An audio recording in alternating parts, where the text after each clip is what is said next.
Comment s'inscrire dans un établissement australien?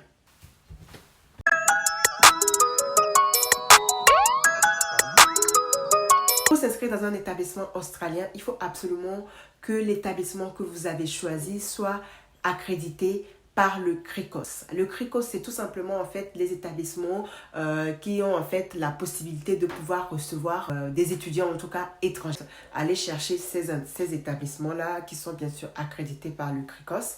Ensuite, vous inscrire. Par la suite, normalement, vous recevrez une confirmation en fait de votre inscription qui est appelée Overseas Student Confirmation of Enrollment, COE, je crois c'est bien ça.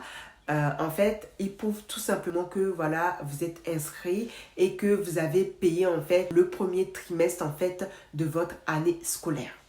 En général, cette confirmation qui s'appelle bien sûr le Overseas Student Confirmation of Enrollment, qui est COE normalement, il confirme tout simplement que vous avez payé en fait vos frais d'inscription pour votre formation. Voilà, le frais d'inscription, ça peut être peut-être la première partie que vous avez payé le premier trimestre, ou peut-être le deuxième trimestre, vous avez peut-être payé premier ou deuxième ou troisième trimestre, ou peut-être c'est seulement le premier trimestre que vous avez payé, donc le reste va se suivre.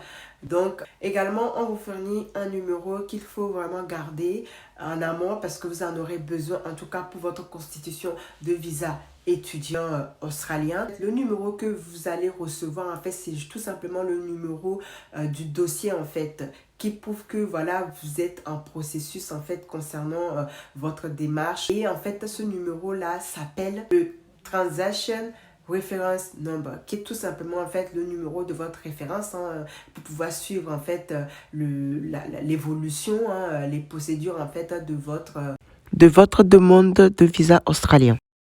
Et normalement, quand votre visa normalement est accepté, vous avez juste une notification dans votre boîte d'email envoyée par le gouvernement, en tout cas comme quoi votre visa a été accepté. Donc normalement, vous recevez tout simplement une notification en fait d'une lettre qui s'intitule en fait Grant Letter ou quelque chose comme ça, je sais plus, je vais vous l'écrire ici. Et tout ça prouve tout simplement que votre visa étudiant a été accepté. Donc maintenant, c'est bon, c'est parti. Vous n'allez pas tarder à venir en tout cas en Australie, à immigrer en Australie. Donc tout est bon. Et là maintenant, il va falloir commencer à préparer, à faire les préparatifs concernant votre arrivée en Australie. Qu'est-ce que vous allez faire quand vous allez arriver en Australie? Je pense que je vais faire aussi une vidéo à ce sujet-là expliquant en tout cas ce que vous devrez faire en fait quand vous serez sur le sol. En tout cas, pour trouver en fait un établissement australien, rien de plus simple que d'aller sur internet et de trouver en fait la liste des établissements australiens. Il y en a énormément, franchement. La liste est vraiment longue. Vous cherchez des universités. Au pire, je pourrais aussi mettre en barre d'infos des liens concernant des établissements, des exemples d'établissements australiens que vous pourrez trouver. Il y a la liste et vraiment, il faut vraiment que vous soyez sûr que ces établissements-là sont accrédités par l'État australien. C'est très, très, très, très important parce que s'ils ne sont pas accrédités par le CRICOS, comme je vous ai dit, et par l'État australien, ça ne pourra pas être pris en compte. Donc, il faut absolument faire attention et être sûr que ces établissements-là sont accrédités par le CRICOS et par l'État australien. Alors, également, pour trouver en fait un établissement australien, il faudra absolument avoir aussi un test d'anglais. Un test d'anglais que vous pourriez éventuellement faire via TOEIC, via le IELTS. Voilà, IELTS. Je sais pas pourquoi, chaque fois je me trompe en fait concernant ce site-là. Il y a aussi le Cambridge, je sais plus vraiment le nom. Enfin bref, je mettrai tous les liens là en barre d'infos, allez checker. Voilà, tous ces tests d'anglais sont vraiment très, très, très, très importants pour pouvoir aussi démarcher et postuler dans un établissement australien. N'oublions pas que ces tests d'anglais évaluent tout simplement en fait votre niveau d'anglais. Ils prouvent tout simplement que voilà, vous avez quand même un niveau d'anglais, vous pourrez communiquer, vous pourrez écouter, vous pouvez comprendre l'anglais. Donc c'est très très important en tout cas pouvoir trouver un établissement australien. Également, pour trouver un établissement australien, il faudra obligatoirement souscrire en fait au OSHC, qui est tout simplement en fait la couverture en fait de sécurité sociale australienne. Et n'oublions pas également aussi de rajouter une autre assurance en complémentaire en plus de cette assurance-là. Parce que juste cette assurance-là étudiante ne fait pas tout. Il faut absolument aussi rajouter une autre assurance complémentaire pour que ça fasse un seul, pour vraiment être rassuré que voilà quoi, qu'il n'y aurait pas de problème. Parce que oui, les coûts peuvent être vite très élevés, les gars. Oui, c'est très important. Également, bien sûr, je pense que je ne cesserai jamais de le redire. Pour pouvoir trouver un établissement australien, en tout cas, il faut aussi justifier vos ressources financières. C'est très important. J'ai déjà fait une vidéo, en tout cas, sur ce sujet-là. Si vous n'avez pas vu, je vous suggère d'aller le regarder. Ça pourra peut-être vous informer, en tout cas. Au cas contraire, oui, il faut avoir un justificatif, en fait, prouvant que vous avez des ressources. Et aussi, bien sûr, justifier, par exemple, vos billets d'avion, quand est-ce que vous allez arriver, vos billets d'avion aller-retour, c'est très important. Les paiements des frais scolarité, c'est très important aussi. Ce qui est sûr, je sais que pour tout ce qui est étudiant, il y a quand même une facilité assez incroyable de pouvoir éventuellement immigrer en Australie. Donc, c'est vraiment une opportunité qui peut être bon, en tout cas pour des personnes africaines, des gens qui vivent en Afrique, qui veulent venir en Australie pour étudier. Je pense que ça peut être une opportunité, mais comme j'aurais dit encore, il faut avoir des fonds nécessaires parce que c'est quand même un investissement à ne pas négliger. C'est de l'argent que vous allez beaucoup dépenser, mais pour le futur, pour l'avenir,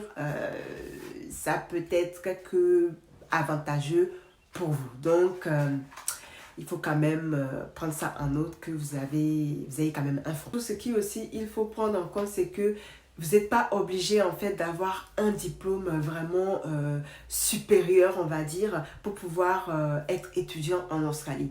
Vous pourrez par exemple venir en Australie pour par exemple une formation de TAF, comme je vous ai dit précédemment. Donc en général, en plus, les formations TAF ne sont pas spécialement très cher comparé aux formations d'études supérieures. En général, les formations en tout cas d'études supérieures sont plus chères que les formations d'études de TAF. Parce que c'est des vocations, c'est des études de vocation, donc ça varie, mais ça ne coûte pas super cher, quoi. Franchement, vous pouvez trouver par exemple des formations on va dire de $2000, de $3000, ce qui n'est pas énormément cher. Vous voyez ce que je veux dire? Donc, vous n'avez pas besoin des écoles, des études en fait supérieures pour pouvoir avoir en fait le visa étudiant. Le visa étudiant, c'est vraiment à la portée de tout le monde. Et en plus, en fonction de vos budgets, en fonction de vos situations personnelles, vous pourriez amener à être accepté pour étudier en Australie. Donc, tentez votre chance, franchement, tentez votre chance. La chance est pour tout le monde, donc que ce soit les diplômes de longue durée, des diplômes de vocation ou des diplômes des études supérieures.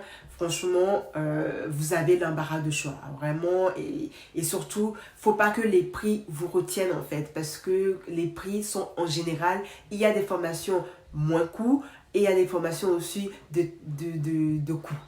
De coûts, c'est-à-dire très cher. Il y a des formations moins chères, comme il y a des formations aussi qui ne sont pas très très chères et qui peuvent vous faciliter de venir en Australie rapidement. Un conseil à vous donner aussi, c'est de plutôt favoriser les formations, en tout cas les études en fait, les formations professionnelles où il y a une vocation vraiment à croître. Ce que je veux dire, c'est tout simplement des formations où vous savez que par exemple, actuellement en Australie, il y a possibilité d'avoir un emploi assez rapidement. Vous voyez ce que je veux dire ou pas? Et en plus, les coûts sont moins chers, donc et même pour avoir le visa, c'est peut-être un peu plus rapide aussi que par exemple d'avoir les diplômes et tout tralala. Il faut vraiment beaucoup de justification, il faut justifier beaucoup de choses avec les diplômes des études supérieures. Il faut beaucoup de choses, il vous demande des langues, il vous demande pas mal de choses.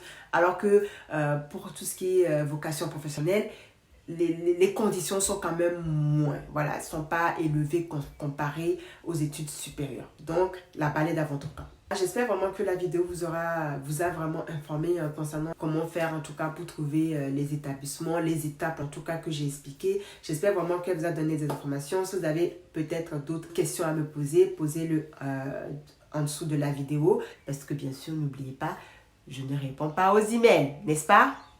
Voilà. Je réponds aux emails que professionnels. Voilà, si ce n'est pas professionnel, je ne réponds pas. Donc voilà. N'hésitez pas à liker et à commenter. Et puis je vous dis à la prochaine vidéo. Ciao, ciao.